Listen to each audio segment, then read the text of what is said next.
5월 13일 목요일 청소년 매일 성경 함께 묵상해 보도록 하겠습니다. 오늘 본문은 누가복음 2장 41절로 52절까지의 말씀입니다. 어느덧 예수님은 12살이 되었습니다. 여러분들이 생각하는 12살 초딩은 어떤 모습입니까? 예수님도 그러셨을까요? 유대인들은 6월절마다 성전에 가서 절기를 지켰습니다.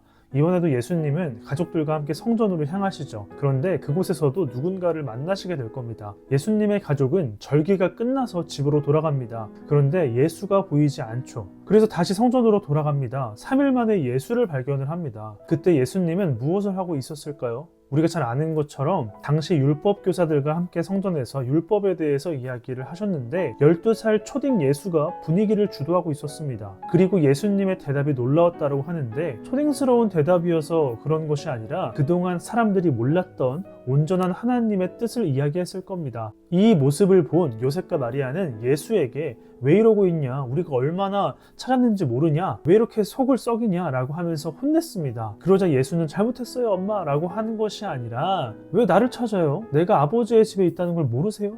여러분 어떻게 들리십니까? 이렇게 건방진 예수와 함께 고향으로 돌아갔는데 예수는 또 마리아의 말을 잘 듣고 순종했다라고 합니다. 어쩌면 마리아에게는 혼란스러울 수 있었을 거예요.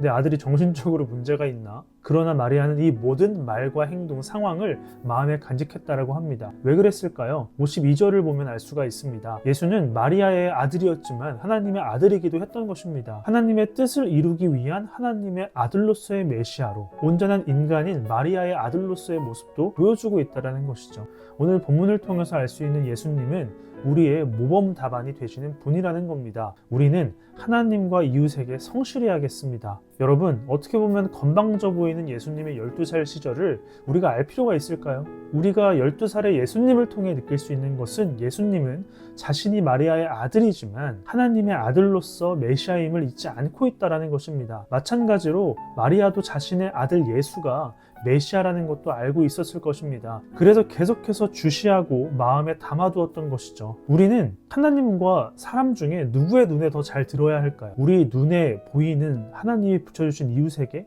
눈에 보이지 않는 하나님에게 그래야 될까요? 우리가 알아야 하는 것은 하나님과의 관계가 좋으면 대체적으로 사람들과의 관계는 좋을 수밖에 없습니다. 우리의 답이 되시는 예수님의 삶이 그랬습니다. 오늘 하루 하나님의 시선을 느끼고 하나님뿐만이 아니라 우리에게 붙여주신 사람들에게도 성실해서 예수님과 같은 마음을 품게 되는 청소년부가 되기를 간절히 소망합니다. 손전에 오늘의 감사 한 줄, 맡겨진 일들을 미루지 않고 감당할 수 있음에 감사합니다. 여러분들의 오늘의 감사 한 줄은